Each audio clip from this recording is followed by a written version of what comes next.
നമ്മൾ പാസ്കലിനായിരുന്നു നോക്കിയിരുന്നത്. ഇനി നെക്സ്റ്റ് ലീബ്നിസ് കാൽക്കുലേറ്ററാണ്.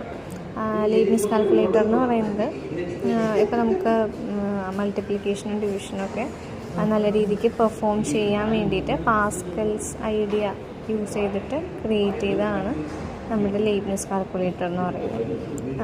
അത് വന്നതോടുകൂടി സക്സസ്ഫുള്ളി നമുക്ക് ഒരു കാൽക്കുലേറ്റർ ഡിസൈനും കിട്ടി.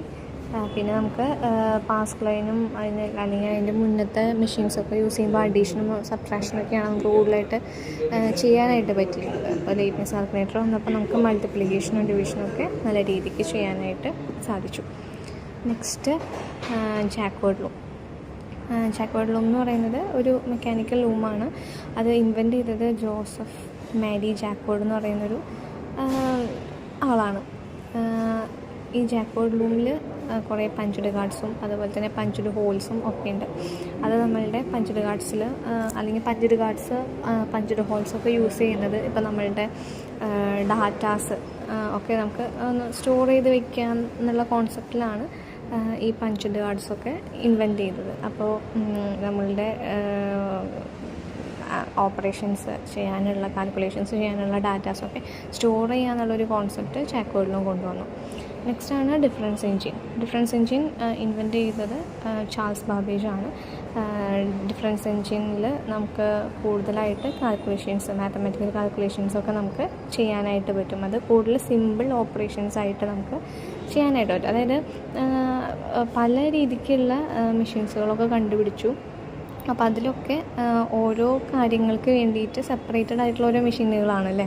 അപ്പോൾ ഡിഫറൻസ് എൻജിൻ കൊണ്ട് ചാൾസ് ബാബേജ് ഉദ്ദേശിച്ചത് ഇപ്പോൾ നമുക്ക് മനുഷ്യർക്ക് ചെയ്യാനായിട്ട് പറ്റുന്ന വലിയ കോംപ്ലക്സ് ഓപ്പറേഷൻസ് ഒക്കെ ഇല്ലേ, അത് മെഷീനെ കൊണ്ട് ചെയ്യാനായിട്ട് സാധിക്കുക. അതായത് വലിയ കോംപ്ലക്സ് ആയിട്ടുള്ള ഓപ്പറേഷൻസ് സിമ്പിൾ ഓപ്പറേഷൻസ് ആയി, അതായത് റിപ്പീറ്റഡ് ആയിട്ടുള്ള സ്റ്റെപ്സുകളൊക്കെ യൂസ് ചെയ്തിട്ട് സിമ്പിൾ ഓപ്പറേഷൻസ് ആക്കി മെഷീൻസിന് ചെയ്യാൻ പറ്റുന്ന രീതി, അതാണ് ചാൾസ് ബാബേജ് ഡിഫറൻസ് എൻജിൻ കൊണ്ട് ഉദ്ദേശിച്ചത്. Next analytical engine.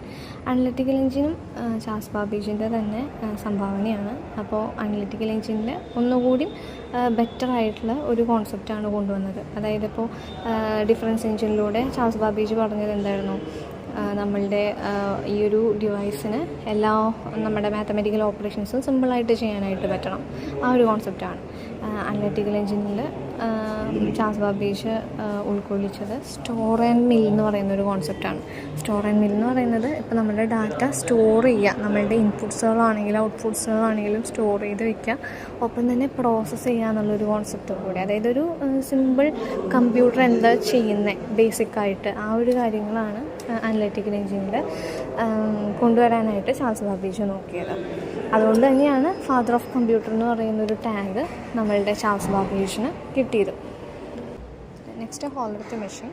ഹോളർത്തി machine invent ചെയ്തിട്ടുള്ളത് ഒരു പാറ്റേൺ ആയിട്ടാണ്. ആ ഒരു പാറ്റേണിൽ കുറേ പഞ്ച്ഡ് കാർഡ്സ് യൂസ് ചെയ്തിട്ടുണ്ട്. അതായത് ഹ്യൂജ് എമൗണ്ട് ഓഫ് ഡാറ്റേനെ സ്റ്റോർ ചെയ്ത് വയ്ക്കാനായിട്ട് കുറച്ച് പഞ്ച്ഡ് കാർഡ്സൊക്കെ യൂസ് ചെയ്തിട്ടുള്ള ഒരു പാറ്റേൺ വൈസ് ആയിട്ടുള്ള ഡിവൈസാണ് ഹോളർത്തി മെഷീൻ എന്ന് പറയുന്നത്.